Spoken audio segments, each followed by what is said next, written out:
our Kisan Doots, who will carry one copy each of this letter to all the 294 constituencies of West Bengal. ये चिट्ठी है देश के किसान की तरफ से बंगाल के किसान के नाम। हम वहाँ बैठे हैं 105 दिन से, सरकार से कई वार्ताएं हुई और अफसोस इस बात का है कि सरकार झूठ बहुत बोलती है। 4 पहली मीटिंगों में क्लॉज बाय क्लॉज सभी कानूनों पे बहस हुई। बार बार सरकार हर क्लॉज पे कहती रही इसमें ये अमेंडमेंट कर देंगे, इसमें ये अमेंडमेंट कर देंगे। तो जब हमने कहा कि ये आपके अधिकार क्षेत्र से बाहर की बात है, क्योंकि कॉन्स्टिट्यूशन की 7th शेड्यूल में जो स्टेट लिस्ट है उस पे एग्रीकल्चर नंबर 12 पे दर्ज है और नंबर 18 पे एग्रीकल्चर मार्केटिंग दर्ज है। सरकार ने एग्रीकल्चर की ट्रेडिंग के लिए जो कानून बनाया तो उसमें वो कहते हैं हमने कंकरेंट लिस्ट से 33 नंबर एंट्री ली है। हमने कहा कि 33 नंबर एंट्री में फूड स्टफ है and we don't produce food stuff, we produce food grains. Wheat food grain होता है, आटा फूड स्टफ होता है। हम पैडी पैदा करते हैं वो फूड ग्रेन है, राइस सीधा नहीं आता वो फूड स्टफ है। तो आप इसमें दखल नहीं दे सकते। तो फिर सरकार ने, हमने मंत्री को, कृषि मंत्री को उसके 7 पार्लियामेंट क्वेश्चंस निकाल के दिखाए कि यहाँ आपने पार्लियामेंट में ये एडमिट किया है कि agriculture is state subject, agriculture marketing is state subject. तो आपने ये कानून क्यों बनाए, ये गलत बने, इसलिए इनको वापस लीजिए। अब सरकार कहती है कि हमारा कोई ऐसा रास्ता निकालो जिससे हमारी इज्जत बच जाए। ये हमें रास्ता नहीं मिल रहा। हमारी डिमांड है कि वो कानून वापस लिए जाएं, उतनी देर तक किसान वापस नहीं जाएंगे। और ये एक यूनिक एजिटेशन है सारी दुनिया के लिए। इतना लंबा समय से इतनी लार्ज स्केल पे पार्टिसिपेशन और इतना पीसफुल दुनिया में एजिटेशन आज तक कोई हुआ नहीं। और हमने कह दिया है सरकार को जितनी देर तक आप कानून वापस नहीं लेंगे ये एजिटेशन जारी रहेगा। सरकार को शायद ये गलतफहमी है कि वो अभी फसल की कटाई का समय है, लेकिन ये भी उसे पता होना चाहिए जब हम दिल्ली के बॉर्डर्स पे आके बैठे उस वक्त धान की फसल की कटाई का मौसम भी था, उसके बाद गेहूं की बुआई का मौसम था, तब उसमें पार्टिसिपेशन कम नहीं हुई। और अब तो किसानों ने गांव-गांव में फैसला कर लिया कि 10 आदमी हर गांव के वहां बैठेंगे और वो जितनी देर तक उसकी रिप्लेसमेंट अगले 10 नहीं आते वो वहीं बैठे रहेंगे। तो ये आज की डेट में ये जो चल रहा है सरकार की राजहट की पॉलिसी से, हम यहाँ आए हैं कि सरकार को, हम किसी पॉलिटिकल पार्टी को सपोर्ट करने नहीं आए। जिस हालात में सरकार चल रही है, लगता ये है कि सरकार देश की एक एक इंस्टीट्यूशन को, एक एक अदारे को बेच रही है, कॉरपोरेट्स को। एग्रीकल्चर का कॉरपोरेटाइजेशन हो रहा है और अरे भाई बाद में आके डिस्टर्ब मत कर। 15 तारीख को एम्प्लॉइज़ फेडरेशंस, कोई व्यापारियों की फेडरेशंस, वो एक आंदोलन करने जा रहे हैं ये प्राइवेटाइजेशन के विरोध में। हम उसको भी सपोर्ट कर रहे हैं क्योंकि एक एक चीज़ करके मोदी सरकार बेच रही है। ऑयल सेक्टर में अंबानी, डिफेंस सेक्टर में अंबानी, कम्युनिकेशन में अंबानी, कोल में अडानी, रेलवे में अडानी, एयरपोर्ट्स में अडानी और अब एग्रीकल्चर में अडानी। ये सारा कुछ देश का कुछ कॉरपोरेट हाउसेस को बेचने का ये हमें मंजूर नहीं। और इसीलिए हमने तय किया है कि जहाँ भी चुनाव हो रहे हैं इस वक्त 5 स्टेट्स में, हम वहाँ जाके अपने किसान भाइयों से, आम लोगों से ये रिक्वेस्ट करेंगे कि जैसी पॉलिसीज़ मोदी सरकार ने अडॉप्ट कर ली हैं इससे सारा देश बर्बाद हो जाएगा, गरीब की रोटी छिन जाएगी। और हम आप सबको रिक्वेस्ट करने आए हैं यहाँ वेस्ट बंगाल में कि अपना वोट बीजेपी को कम से कम बीजेपी को मत दीजिए और किसी को वोट दे दीजिए। हम किसी एक पार्टी को सपोर्ट करने नहीं आए, सिर्फ एक ही अपील है हमारी कि बीजेपी को वोट ना दीजिए, जो भी विनिंग कैंडिडेट है उसको वोट दीजिए ताकि बीजेपी को सबक सिखाया जा सके। धन्यवाद। धन्यवाद। जितेंद्र यादव, आप इसको ले सकते।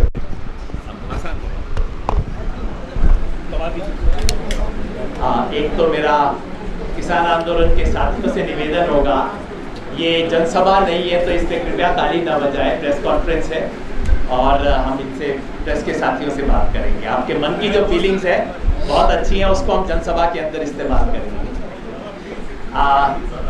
Today is a historic day.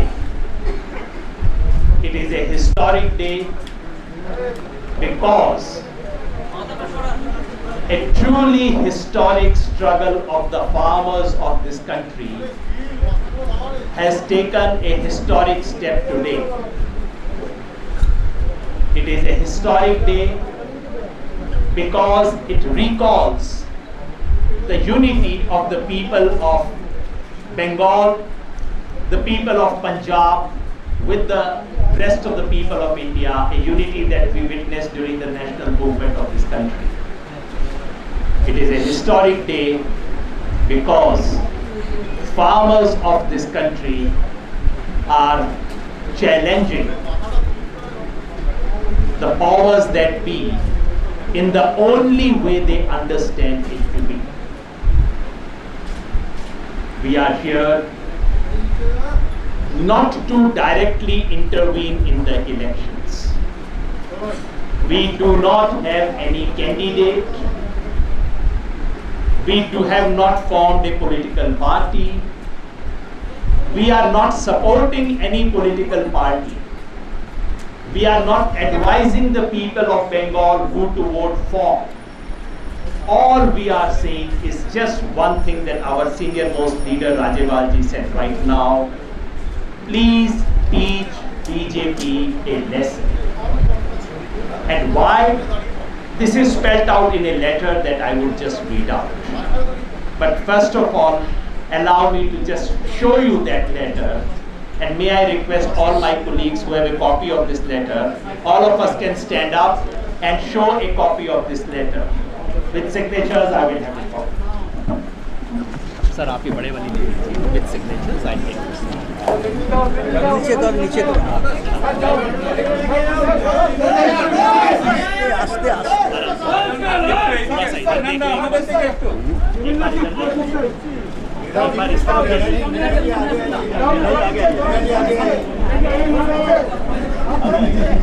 एक बार उधर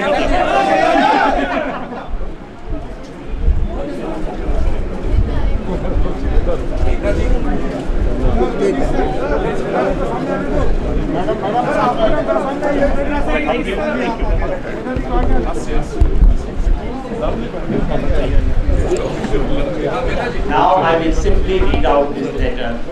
My other colleagues will explain what this is and why we are saying what we are saying. This letter, a copy of this letter will be carried to all the 294 constituencies of West Bengal. After this press conference is over, we will have our Kisan Doots who will carry one copy each of this letter to all the 294 constituencies of West Bengal. साथियों, अब मैं चिट्ठी सिर्फ पढ़ के सुना रहा हूँ। ये चिट्ठी है देश के किसान की तरफ से बंगाल के किसान के नाम। बंगाल के किसान साथी, आप मुझे नहीं जानते, हम कभी मिले नहीं, लेकिन हो सकता है आपने मेरा चेहरा टीवी पर किसी भीड़ में शामिल देखा हो। पिछले 100 दिन से मैं अपना गांव छोड़कर दिल्ली के बाहर अपने ट्रैक्टर की ट्रॉली में बैठा हूं। यहाँ हड्डी कपा देने वाली सर्दी आई, बारिश पड़ी और अब गर्मी आ रही है, लेकिन मैं सड़क पर मोर्चा लगा के बैठा हूं। मैं अपने लिए कुछ हासिल करने की गरज से नहीं बैठा, मैं किसान की आने वाली पीढ़ी को बचाने के लिए बैठा हूं। मैं किसान के मान सम्मान और किसान के अस्तित्व की रक्षा के लिए यहाँ बैठा हूं। इस बीच मेरे लगभग 300 किसान साथी शहीद हो गए, कुछ सर्दी से, कुछ बीमारी से, कुछ एक्सीडेंट में, तो कुछ ने दुखी होकर खुद अपनी जान ले ली। आज उन शहीदों की कसम खा के मैं आपको केंद्र की बीजेपी सरकार की कड़वी सच्चाई बताना चाहता हूं। बीजेपी सरकार ने किसानों से बिना मांगे, उनसे बिना पूछे 3 ऐसे किसान विरोधी कानून लाए हैं जो हमारी फसल को ही नहीं, हमारी नस्ल को नष्ट कर देंगे। बीजेपी के नेताओं ने इन कानूनों का विरोध कर रहे किसानों को दलाल, आतंकवादी और देशद्रोही बताकर किसानों का अपमान किया। बीजेपी के मंत्रियों ने किसानों से बातचीत का नाटक किया, लेकिन खुले मन से उनकी बात सुनी भी नहीं। बीजेपी सरकार के इशारों पर मेरे साथियों पर आंसू गैस चलाई गई, वाटर कैनन बरसाए गए, लाठीचार्ज हुआ और झूठे मुकदमे बनाए गए। किसानों के इस अपमान और दमन का प्रतिकार करने के लिए मुझे आज आपकी मदद चाहिए। कुछ ही दिनों में बंगाल में विधानसभा चुनाव होने वाले हैं। मैंने देख लिया, मोदी सरकार सच और झूठ की भाषा नहीं समझती, अच्छे और बुरे में भेद नहीं समझती, संवैधानिक या असंवैधानिक का अंतर नहीं जानती। बस यह पार्टी एक ही भाषा समझती है, वोट, सीट, सत्ता। भगत सिंह ने कहा था कि बहरी अंग्रेज सरकार के कान खोलने के लिए बम की जरूरत है।